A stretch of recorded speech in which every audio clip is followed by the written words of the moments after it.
Hello friends, Frogopolis here. I recently watched the newer Planet of the Apes trilogy, and I really liked them. So I looked into the franchise more and remembers there is 5 more of these in the 70s and a remake in 2001. So of course, I watched them all. I also know there's a lot of other media for this franchise, like a lot. Books, comics, a TV show, a cartoon show, and that's a lot of apes. So to keep things tidy, I'll be focusing on the films starting with the original franchise. So let's get going with The Planet of the Apes from 1968. Now, I would be remiss to not mention that this movie is actually based off a book of the same name, though in French it is called La Planète des Cygnes. I butchered the hell out of that. And it is written by Pierre Boulet in 1963. While the premise of the book and the movie are about the same, the execution is far different. Though, of course, I'll be focusing on the film, though I do highly suggest the book.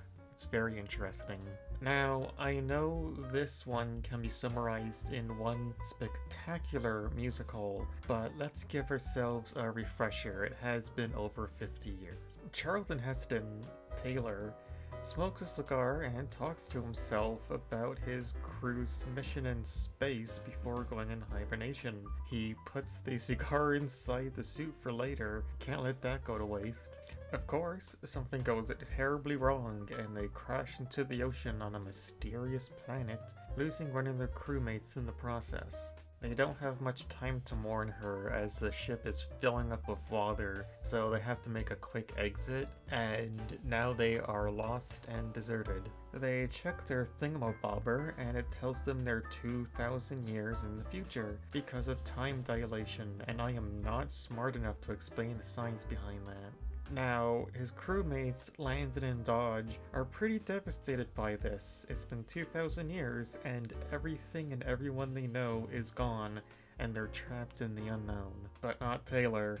Taylor laughs at your existential dread. Taylor was always pretty jaded about humanity, and it's actually the reason he went on this mission in the first place. He wanted to see what was beyond the stars. And he also points out that they're going to have to get used to this situation in order to stay alive. Luckily, they find some plant life and follow it to a lush waterfall, where they get naked and go for a swim, but this movie's rated G, so you don't get to see Charlton's Heston. While they splash and are taking their bath, their clothes and supplies are stolen. They follow the trail to find something truly terrifying. Humans. And they are pretty unfazed by this, despite noticing that they're rocking Flintstones attire. Things are pretty cool for a while. They just hang out until the party is crashed by apes on horseback. The sequence of apes capturing and firing at humans is really chaotic, and the three men have no time to really understand or react to what's happening. Langdon is killed, and Taylor is shot in the neck and captured with Dodge. The visuals of the apes cattling the humans to be transported and taking celebratory pictures with the bodies hanging upside down in the background is disturbing, to say the least. So Taylor can't talk due to his injuries, the humans are caged, and things do settle down a bit. Did you think this was just going to be a fun little adventure? Nope, you're on the Planet of the Apes now. We get to see these sets and costume design, and I really love this. I'm just gonna get my love for the costumes out of the way. I think they still look spectacular 50 years later. The world building and everything just looks so alive and engaging. It's great. So Taylor's put into human prison, and here we meet the best character, Zyra, who are veterinarians and study humans. And of course we get to meet Dr. Zaius. Dr. Zaius, Dr. Zaius. Taylor quickly figures out that Zyra's probably his best chance of getting out of there, so he keeps trying to communicate with her. Zyra thinks this is all pretty damn cool, but not everyone else. They just think he's doing little party tricks that he learned from observing. Since humans are just dumb animals, Though she does take a liking to him and starts calling him Bright Eyes. She even gives him a girlfriend. That's nice. We also see more of just how horribly the humans are treated by the apes. Mostly using them for labor and even spraying them with a powerful hose if they don't obey. Taylor eventually just grabs her notepad and writes his name, which definitely gets her attention. So she convinces the guard to let him out so she can show her husband the neat little tricks Bright Eyes can do. This is a huge scientific breakthrough because usually humans are dumb as hell. But when they go to show Dr. Zaius these neat little tricks, he's having none of this hearsay because he's a big old negative Nancy, and it goes against his ape religion.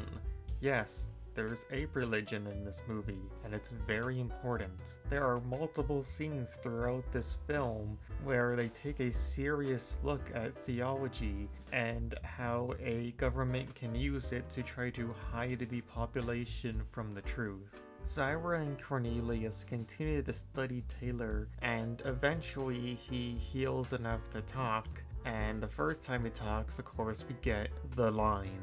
You know, I'm something of a scientist myself. This is an incredible event for the apes. Humans have never talked before. And of course, Dr. Zaius would do what anybody would do with this incredible discovery. Have him killed and dissected. Did I mention they did that stuff? Because of this discovery and Taylor's numerous tries to escape, Zyra and Cornelius are put on trial along with him, where the judges try to prove that he must have been created in a lab somehow by Dr. Zyra. And we get an episode of Ape Law. Taylor uses this as an opportunity to try to get the apes to listen to reason, but they're hearing none of it. The only people on his side are Zyra and Cornelius. When he mentions that he had crewmates that could also talk, he brings them outside to point out who these crewmates are, and when he points out Landon, who is, hey, still alive, no, he was lobotomized, so that's not gonna go anywhere. No matter what Taylor says or does, the orangutan judges are convinced that he is a danger anyway, especially Dr. Zaius, so they're going to deal with him. Thankfully, Zyra and Cornelius are two cool chimps, and with the help of Dr. Zyra's nephew, they help Tyler and his girlfriend Nova escape, and they become monkey fugitives in the progress. They head out to the Forbidden Zone, where few have traveled but holds key pieces of history.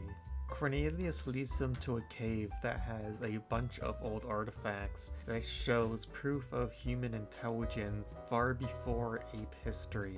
Despite this, they are tracked down by Dr. Zaius, and a short gunfight ensues, but Cornelius demands a ceasefire and to talk this through with him. Them and Taylor are able to convince Dr. Zaius to enter the cave and hear them out. They find some human stuff, and Zaius and Taylor debate back and forth on how much it proves a human's intelligence. When they find a doll that can speak of a voice box, Taylor uses it as a smoking gun that Zaius cannot deny. Unfortunately, a small army shows up to detain Taylor and company, so Taylor has to use Dr. Zaius as a hostage to negotiate his release. Here we learn that Zaius always knew that humans used to be the dominant species, and in fact blames them for their own ruin, describing them as violent and power-hungry animals. Taylor's demands are met and he leaves with Nova, but requests a smooch from Zyra for some reason, right in front of her husband. I don't have anything for this. Here it is. Taylor and Nova trot off into the unknown, and we get the much parodied scene of those maniacs. They blew it up. Yep, we've all seen it. We've all seen the scene. It happens. And the movie ends. But of course, everyone knows what happens on the planet of the apes. But what happens beneath the planet of the apes? Several months after the first movie, we get the exciting story of new Taylor, who is sent to find out what happened to the original crew. And right off the bat, his crewmate just, he dies. So there he goes. We get to see more of what happened to Taylor and Nova when they entered the Forbidden Zone, which is apparently just fire and lightning. And Taylor kind of disappears. He literally disappears. He phases into nothing. So Nova's seen some serious shit and goes looking for help, where she runs into Taylor Light, who takes a bit to understand her but eventually agrees to help her out. Nova leads him back to Ape City, and Taylor too doesn't seem to be too fazed by what he sees. Okay, fine, his name is Brent. We see that since the first film, the gorillas and orangutans are pretty worried about the humans after what happened with Taylor and want to act first, as they now see that humans may rise up and attack them, much to the protest of the chimpanzees. And, you know, you think Brent would look a little more shocked hearing all of this, but nope, no concern here.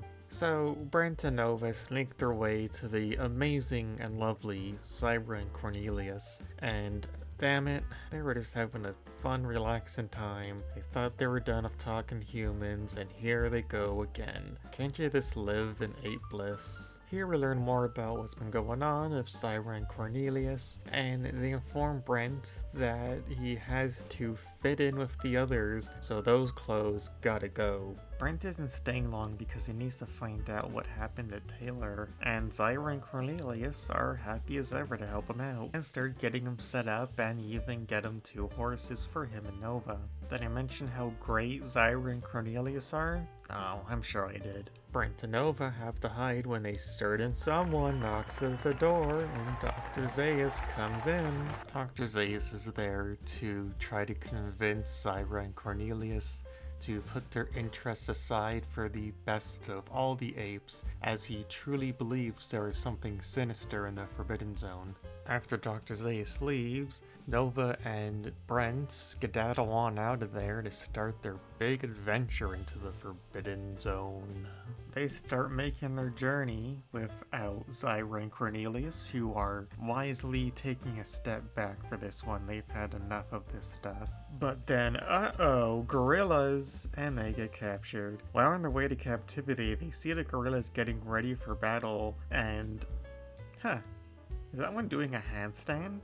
Cool. So now Brent's back at square one, but luckily Zyra's there to try to convince the chief gorilla that he's a rare shiny human, but the chief's having none of this and wants to use him and Nova for target practice. Thankfully, they have no idea of Zyra and Cornelius's involvement in helping this new human, so Zyra is able to help out Brent as he's on his way to be shot at. Zyra makes it so they can escape the cage they're being transported in, and Brent commits grand theft horse and gets away. They escape into a cave where they are now beneath the planet of the apes, and Brent has his "gee whiz, I've been on Earth all along" moment. Back with the apes, the orangutans and gorillas prepare for their holy war, and that's terrifying, but the chimps are having none of this and stage a protest. When were these movies filmed again? In retaliation to this, the gorillas put all the chimps in jail for protesting. Dr. Zaius and the gorilla chief are the 2 apes spearheading this invasion because Dr. Zaius knows that humans are probably still in the Forbidden Zone hiding away and may have the intelligence and know-how that Taylor did. Meanwhile, with the humans, Brent and Nova venture further into the underground and follow a strange noise. They come across a ladder to a rather modern-looking entrance, and here's where the film goes from 1 to 100. They come across the ruins of a destroyed city. They come across an old rusty fountain that starts spouting clean water, so they start drinking it, and this causes Brent to start clutching his head until it becomes seemingly possessed and tries to kill Nova. And he's seriously trying to kill her. He's trying to drown her. It's super disturbing. And remember, These movies are rated G. He's able to resist this sudden spurt of violence long enough to get away from her. And as he's getting further away from her, he comes across someone and, well, this is where I have to pause for a second. I never saw the sequels to the Planet of the Apes. I remembered enough of the original one, and of course I had seen the new trilogy series, so I had no idea where these films are going.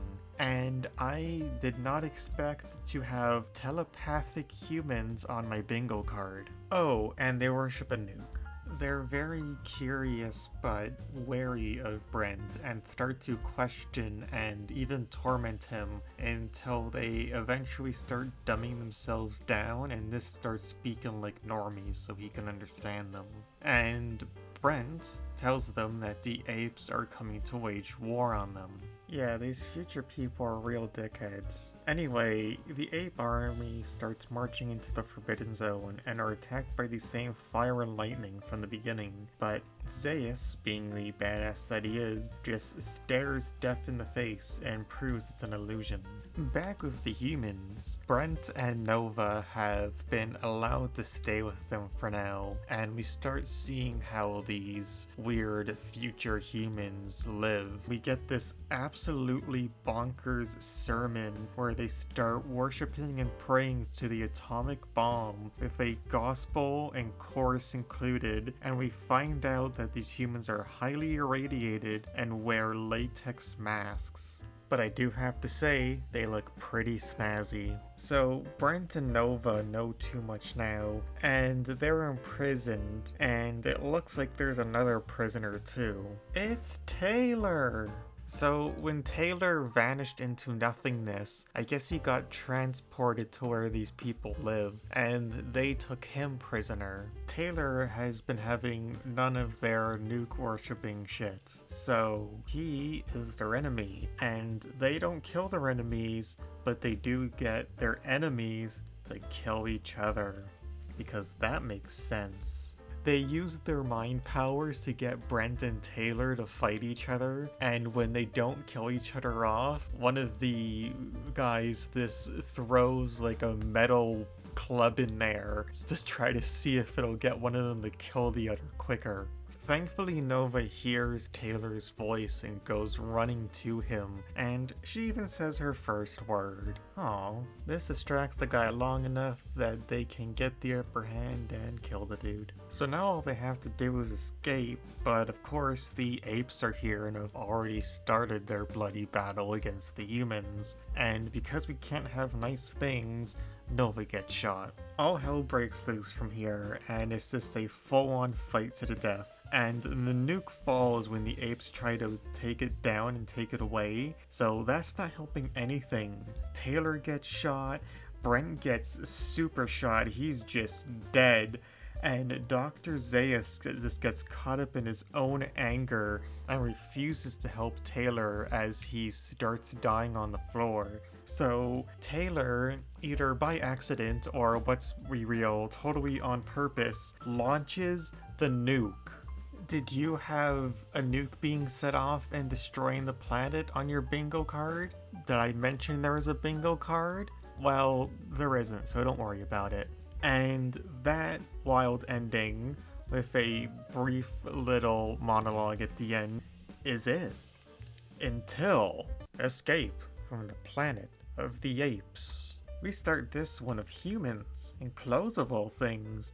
We're back in the past for this one, and soldiers are surrounding a spaceship in the ocean. Who could be inside? It's our good pals Zyra and Cornelius, and some other guy. They had repaired and refurbished Taylor's spaceship in secret with a scientist friend called Dr. Milo, and used it to travel through the time hole back to a present day after that crazy Taylor blew up their planet. And when did all of this happen? Well, you see. So the chimps are taken in by the military and kept secret for a bit while scientists check them out. They were initially hesitant to talk though, so the scientists do a series of rudimentary tests to see how smart they are, and Zyra is just taking the piss out of them the whole time. She's great. She eventually has enough of this monkey business and tells off the scientists, revealing that they can speak. This time around we have two human scientists, Stephanie and Dixon, who are interested in the chimps and do what they can to help them out, and that's just wacky. And, oh yeah, Dr. Milo dies. Dear God, these movies are dark. Now, the government can't keep the existence of talking apes a secret forever. I know what they're hiding. And they eventually declassify them, and news gets out, and news stations around the world break the news, and chimp mania is running wild. Zyra and Cornelia with the scientists have a conference to show how gosh darn smart they are, and they school those stupid humans when they try to slip them up. Zyra especially has a splendid time answering their questions. There's this very interesting scene where a Dr. Otto Haslin explains to a television host how such intelligent apes could come back to their time from the future. He talks about infinite regression. He uses the picture of a landscape as an example.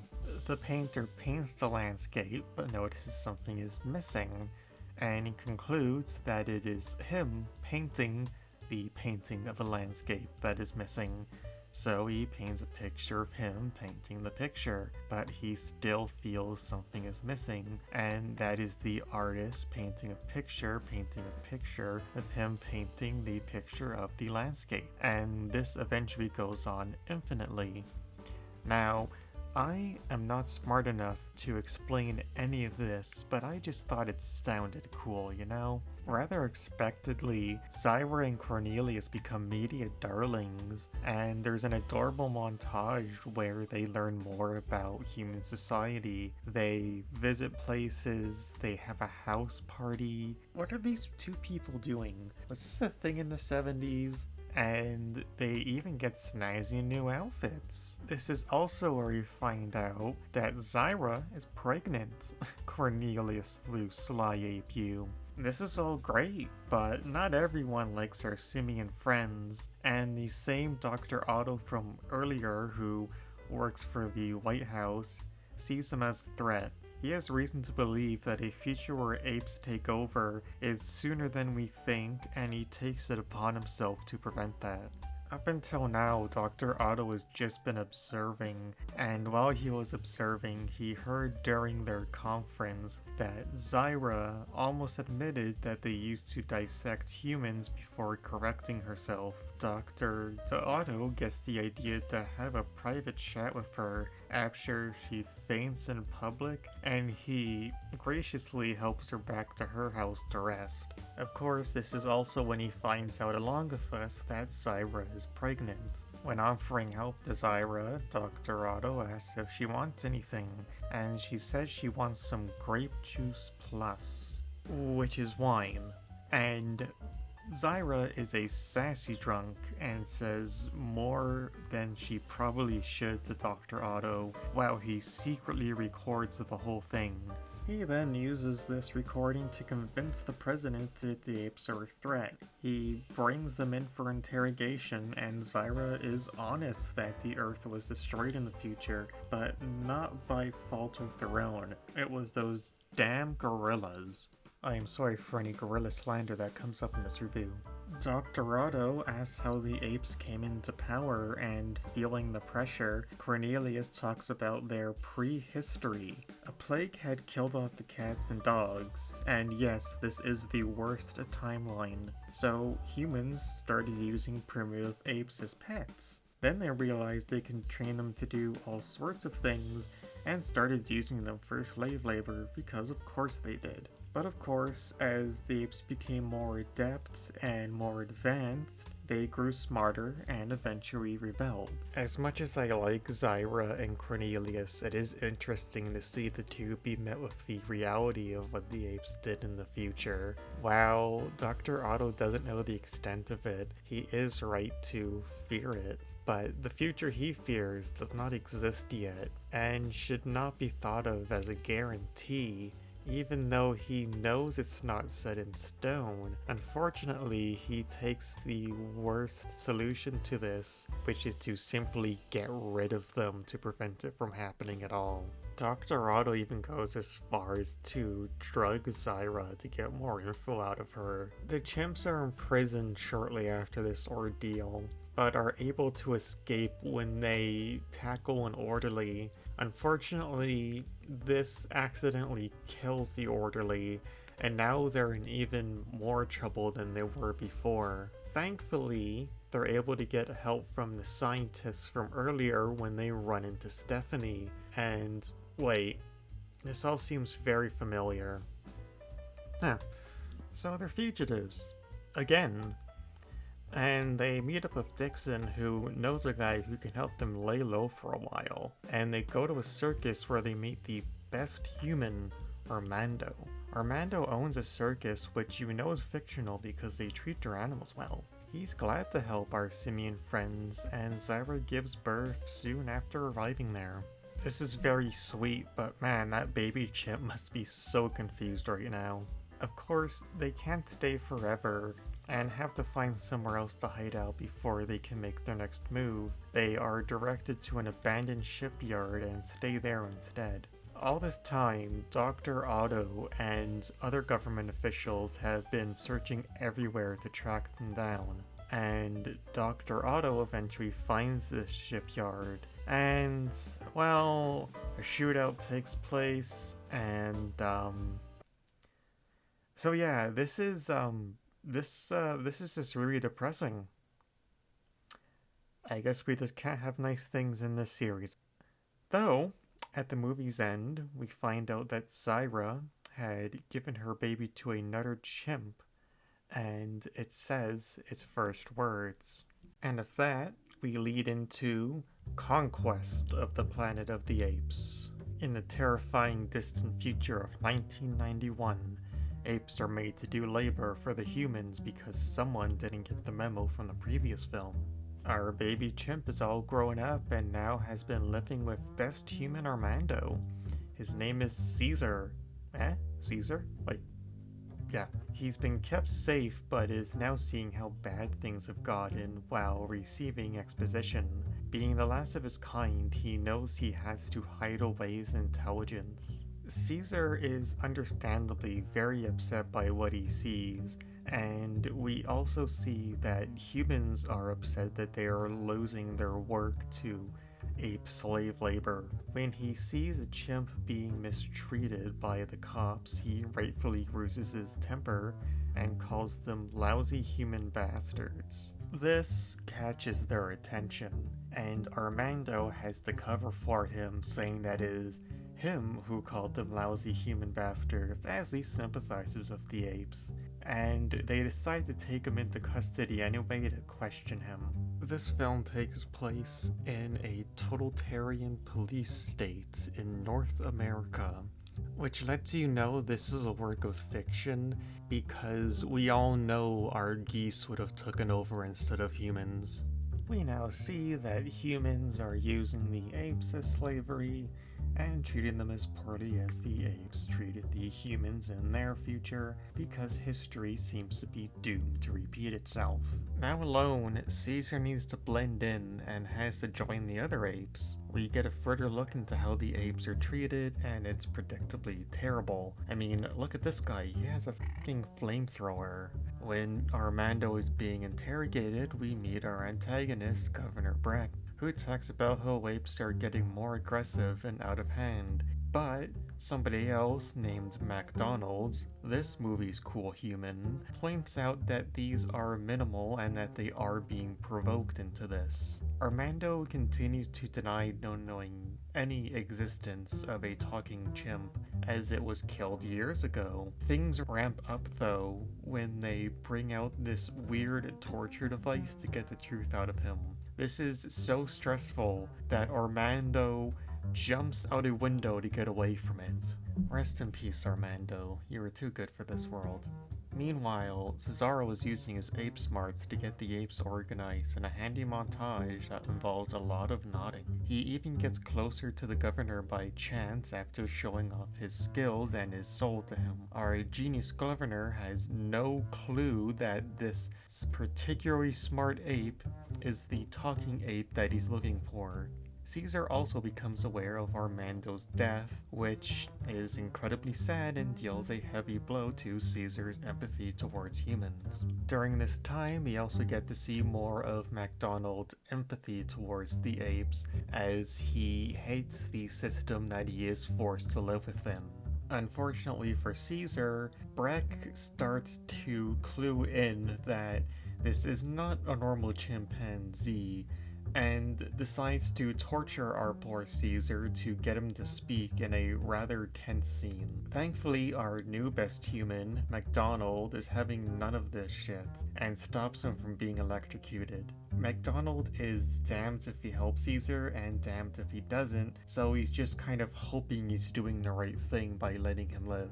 MacDonald is well aware that Caesar can talk and knows about the future that might happen, so he's going on his best judgment here. With Caesar now free, he goes back to where the apes have been getting organized, and they've also been discreetly stealing weapons during this time too, so they are now prepared to launch their attack, and things go apeshit. Caesar and his army go to free more apes that are in captivity, and they fight with the police, killing a lot of them and taking over key buildings. The humans were seemingly unprepared for an ape uprising, and now Governor Breck is brought upon Caesar to be executed. We get this incredibly chilling and wonderfully performed monologue from Caesar, where he talks about how it is apes' times to rise, and humans have failed them. I really can't do it justice this by talking about it, and I highly suggest searching it up online. MacDonald, who Caesar has spared, pleads with him not to fight violence with violence. He tells Caesar that he is better than this, and this is not the future that he wants. Now, this entry is interesting because there are two endings. There was the theatrical ending, which most people saw, and then the original ending that Tess' audience saw, and they both give very interesting narratives depending on which one you see. In the theatrical ending, Caesar's girlfriend Lisa, yes, he had a girlfriend in the movie, voices her opposition saying no, and these are the first words besides Caesar that are spoken by an ape in the film.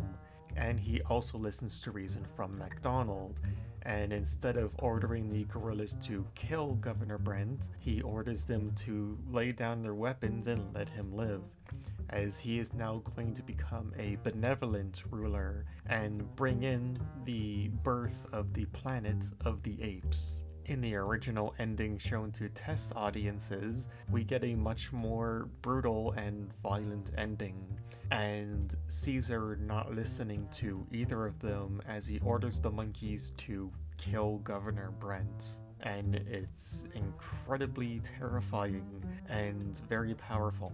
In both endings, the one shown in theaters is the lesser of two evils, because we know that the world is not going to be the same after this, and there is going to be bloodshed as much as Caesar wants things to go smoothly.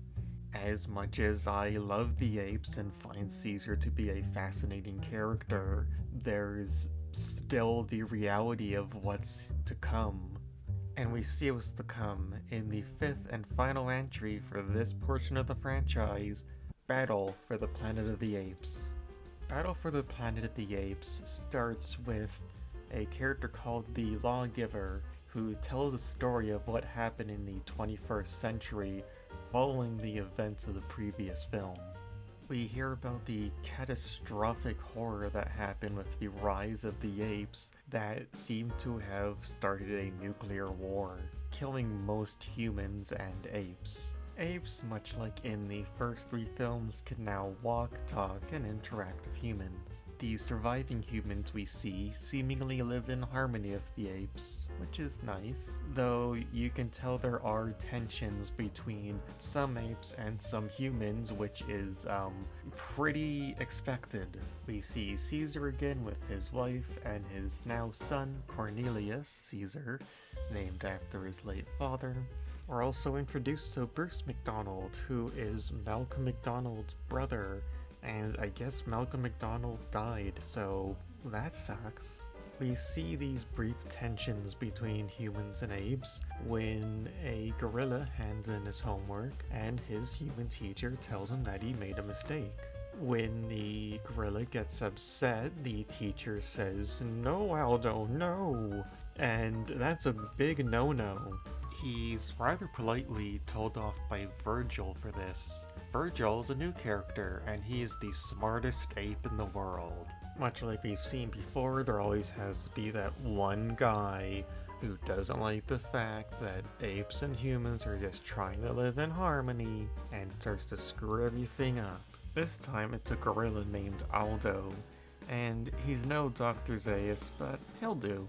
The main crux of this film is Caesar wanting to learn more about his parents that he never knew.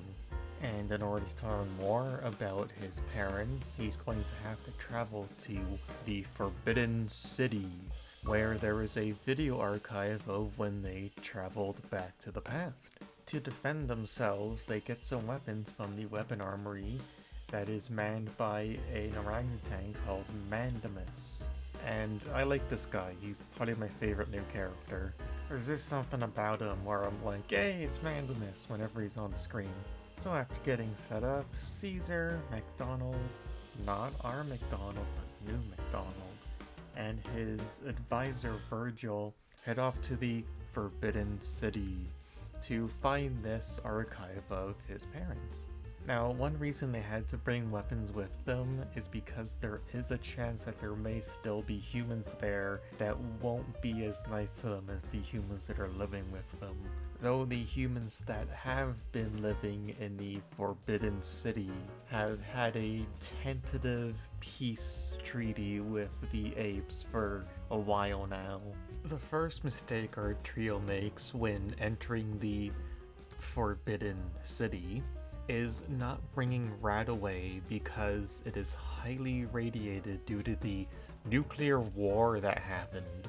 But Caesar's level 30 and he's already beat all the DLC, so he doesn't care about any of this. So Caesar and crew make their way to where the archives are, and while they're making their way inside and getting the info, they are spotted by the humans that live there. Much like in the second film, these humans are highly irradiated and don't take kindly to the smooth skins being in their territory. Caesar's only able to learn so much before he has to run away from the humans that are very eager to take him out.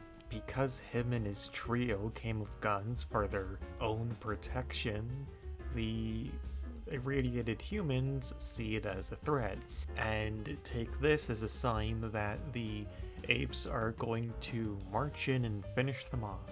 Of course, this is a situation where everybody could just talk to each other and sort it out, but, well, you know, then we wouldn't have a battle for the planet of the apes. Again, these humans are led by a Governor Culp, and he goes on high alert after spotting Caesar and his crew walking around their city. Thankfully, one of his right-hand men, Mendez, points out that they didn't really show any threat and they may have just been looking for something. But, like time and time again, reason goes on deaf ears, and Culp thinks that they should get prepared to attack the apes before they attack them. But at least these humans don't worship a nuke. Yet.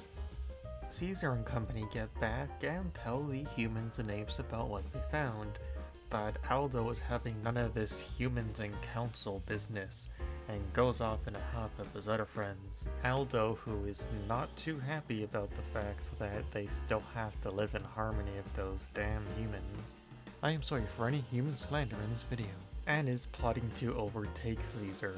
By chance, Caesar's son Cornelius goes out when his pet squirrel, I guess chimps that love squirrels, gets away from his cage, so he runs after him, spots the gorillas planning their takeover, and then the gorillas spot him, so Aldo cuts down the branch he's on and he falls down and almost dies. And on top of this, one of the apes scouting around the area runs into the army of humans coming to attack, and the army wounds him. Aldo and his army raid the armory, and poor Mandamus can only watch as the gorillas start rounding up all the humans and putting them in prison. Virgil, who also sees this chaos unfolding, goes to Caesar, who is far too distraught seeing his son clinging to life, and he has to decide what to do as the leader. He's obviously very torn. He doesn't want to leave his son, but if he doesn't, everything's just going to go to hell. In a devastating turn of events, Cornelius dies. Regrettably, Caesar knows he now has to leave his son's side and take care of the fact that Aldo is just rounding up and imprisoning humans. But before he can properly confront Aldo, the irradiated humans attack and launch their war on Ape City. Once again, we get an absolutely devastating and bloody war between apes and humans. And once again, even though things look dire for a moment, the apes get the upper hand and win. In an act of defiance against Caesar, when Governor Culp and these surviving troops are trying to retreat, Aldo surrounds them and kills them, even though Caesar says to let them go. Aldo continues his short-sighted hatred and uses the battle as an example of why humans and apes could never coexist, and orders his army to kill the friendly humans that they have locked up. Thankfully, this senseless violence is stopped when Caesar finds out that it is Aldo who in fact killed his son. Until now, he just thought it was a tragic accident. With this conclusion, Aldo breaks the #1 ape law. Ape must never kill ape. Aldo tries to run away from his consequences, but is chased down by Caesar, and in a bout of poetic justice, he is chased up a tree where he then falls off the branch to his death. Despite this victory, Caesar knows there may be troubles ahead because of the battle that just happened, and we are left with a somewhat hopeful but uncertain future.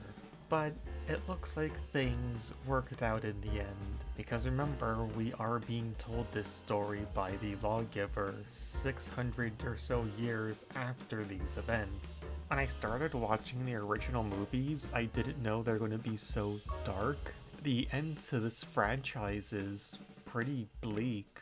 Like, yeah, things seem like they're going to be working out, but the world ended. Humanity's gone. This is all who's left. And was it really worth it? I don't think so, but I don't think it's supposed to be treated as a good ending. Just an ending.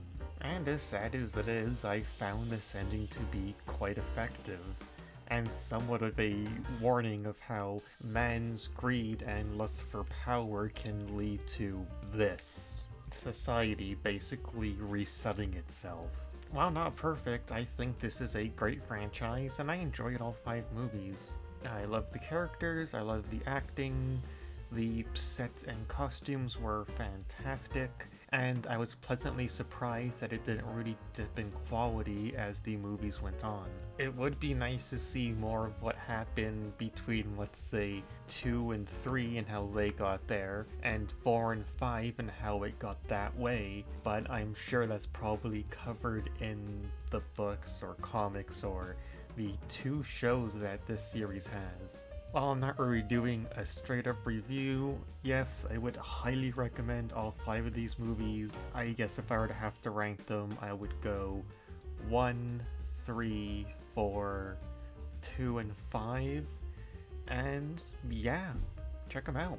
In part 2, I'll be talking about the 2001 film by Tim Burton and the extra media and sort of pop culture presence the Apes had around the time that the original series was coming out. And I'll see you then. Thank you for watching, be good to each other, and have a great day. Bye.